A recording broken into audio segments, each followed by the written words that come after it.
Teacher Talking Sports here, and today we are going to look at the 10 highest average annual values, AAVs, for MLB free agency thus far this offseason.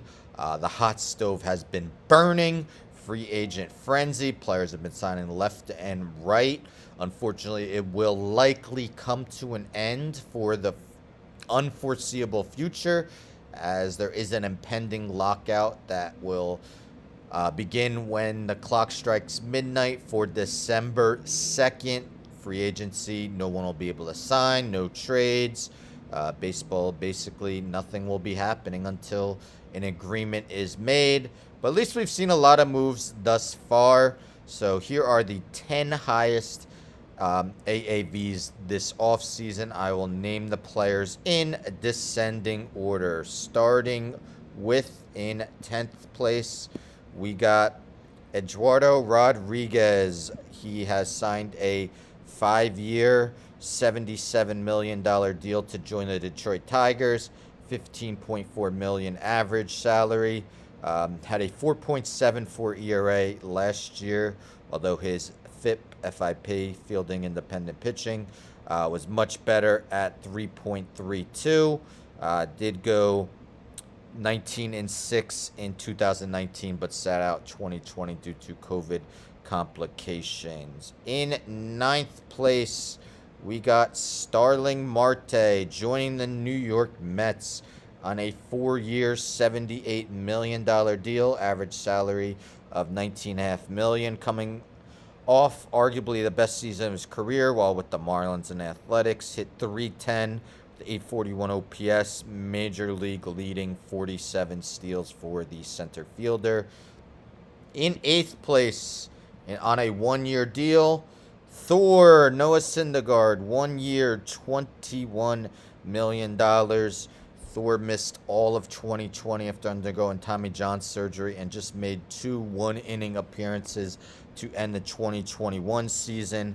If we look at 2016 to 2018, he went a combined 28-15 with a 2.81 ERA in 62 starts. In 7th place, we got Kevin Gausman.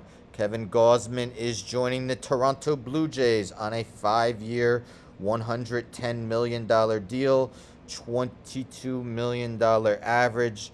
Gausman was a first-time All-Star this year, in which he finished 6th in NL Cy Young voting, going 14-6 with a 2.81 ERA, 10.6 strikeouts per 9 innings. In 6th, we got the reigning AL Cy Young, Robbie Ray, will be joining the Mariners. 5 years, $115 million, $23 million per season. In his Cy Young year last year, Ray led the AL with a 2.84 ERA, 248 strikeouts, and a 1.04 WHIP. They hope he doesn't revert back to the pitcher we saw in 2020 that walked 7.8 batters per 9 innings. But Ray did get it together last year en route to winning the Cy Young.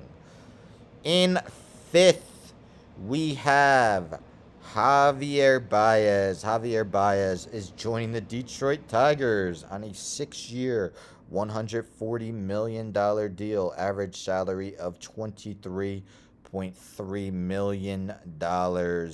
Baez seemed to get his act together with the Mets, batting .299 with an 886 OPS and 9 homers in 47 games with the Mets last season.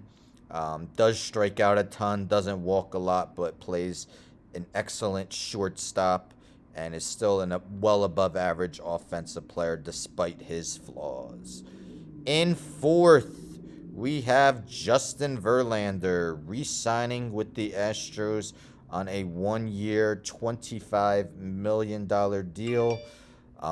He really hasn't pitched since 2019, only made 1 start in 2020, missed all last season due to Tommy John surgery. But in that 2019 season, he did win the Cy Young, going 21-6 with a 2.58 ERA. In 74 starts with the Astros, he is 43-15 with a 2.45 ERA. Will be turning 39 on February 20th. Tied for third, just has a longer contract. So Verlander's tied for third with this guy.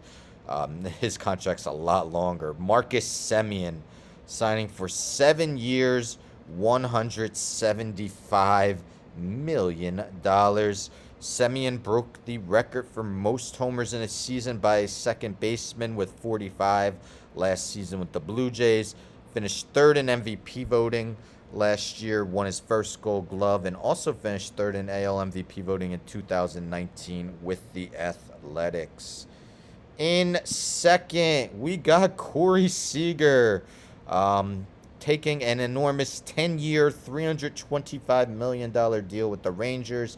Average salary of $32.5 million. The World Series MVP in 2020.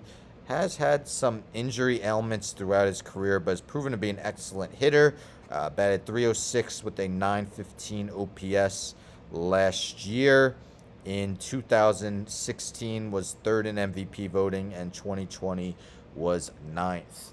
And the highest AAV this offseason, and the highest in MLB history now, Max Scherzer joining the Mets on a 3-year, $130 million deal. Average salary of $43.33 million.